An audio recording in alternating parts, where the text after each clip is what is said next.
Halo Alsayan, selamat datang di podcast Percakapan by Alsa LC Uner. Tak kenal maka tak sayang, maka perkenalkan aku Nabila Anandi dari batch 2024. Dan kali ini gak sendirian aja, tapi udah ditemenin sama tamu spesial kita hari ini, yaitu... Halo semuanya, perkenalkan nama aku Mayori Putri, aku dari batch 2022 dan saat ini aku menjabat sebagai Manager of HR Division di Alsa. Wah, keren banget nih Kak Yori. Jadi sesuai tema kali ini, kita akan membahas suatu topik yang sangat-sangat menarik nih, yaitu taking a gap year after graduation, a valuable experience or a waste of time. Jadi karena kita denger-denger nih, kalau Kak Yori ini pernah gap year, bener gak sih Kak? Benar Anandi, jadi aku pernah gap year setelah aku lulus SMA selama 1 tahun. Oke, jadi kira-kira boleh nggak sih Kak dijelasin secara singkat atau lama juga nggak apa-apa, kenapa sih Kak Yori tuh memutuskan untuk mengambil gap year? Oke, thank you sebelumnya atas pertanyaannya Anandi.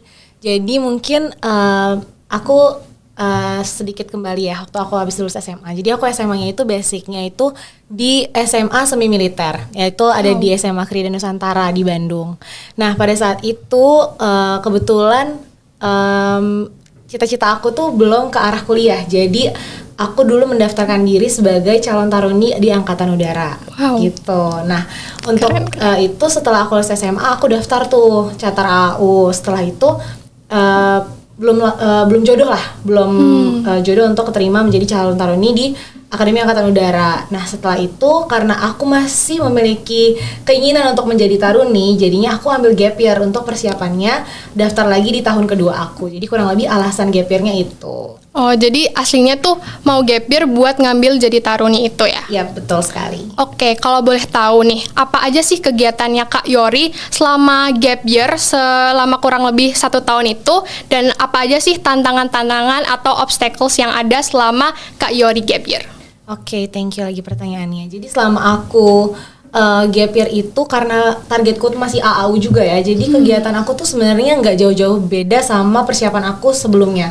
Jadi aku biasanya setiap hari pasti binjas. Itu bina jasmani, itu bisa pagi aku lari, sore lari lagi, terus push up, renang segala macam lah untuk persiapan daftar taruni lagi. Terus abis itu aku juga les juga akademik. Saat itu tuh saintek karena kan Akademi Angkatan Udara itu pelajarannya tentang kayak masih fisika, kimia gitu. Terus abis itu juga aku persiapan-persiapan lainnya seperti aku tetap jaga kesehatan, aku ngelakuin medical check up, benerin kesehatan yang mungkin perlu dibenerin kayak suntik varises, terus abis itu hal-hal lainnya lah. Dan juga aku ngelakuin tes psikotes untuk persiapan AU-nya. Tapi karena memang melihat waktu tahun pertama aku itu sempat gagal, jadi aku mencari juga lah kayak kuliah itu kayak gimana sih, terus abis itu jurusannya tuh apa aja sih. Jadi kayak aku mulai terbuka juga pemikirannya untuk cari kuliah. Jadi aku sambil searching tentang perkuliahan. Dan kalau untuk tantangannya sendiri ya mungkin karena setelah gagal itu healingnya itu memang agak susah sih.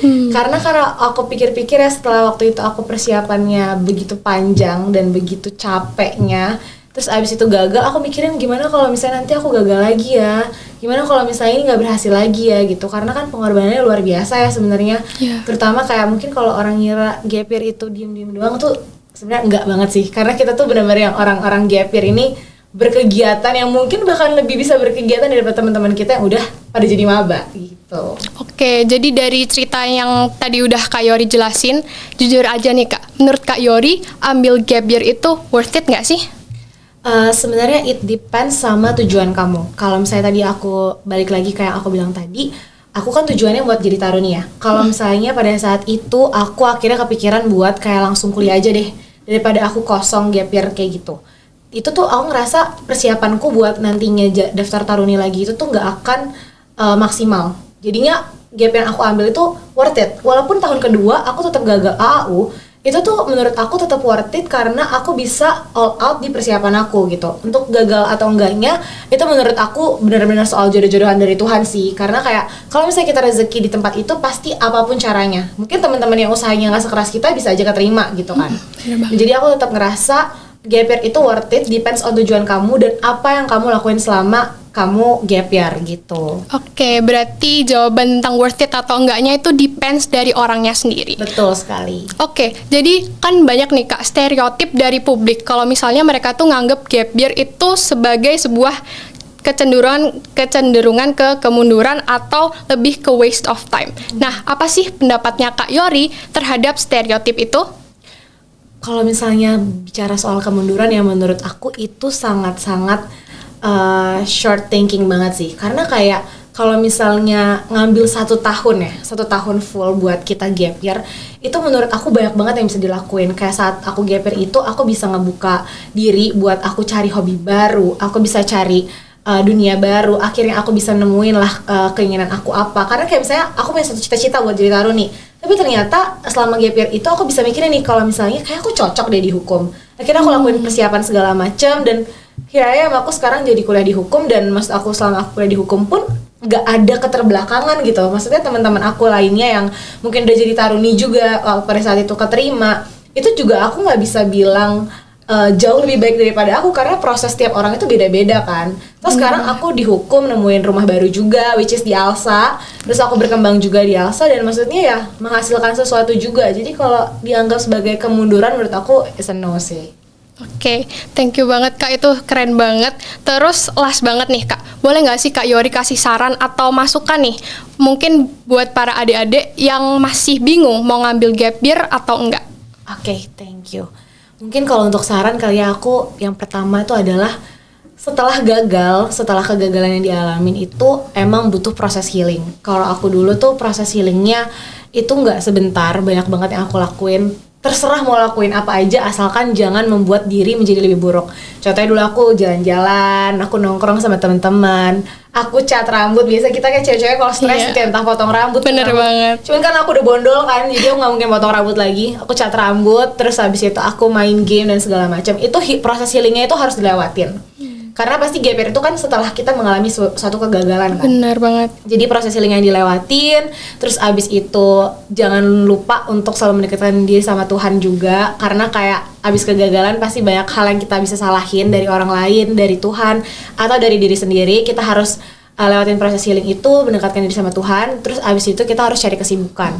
Waktu itu aku sempat ngerasa kayak diriku jadi tertutup banget. Aku gak mau bergaul, aku juga sempat gak mau kayak mencari tahu apa sih yang ada di dunia ini di luar dunia taruni itu.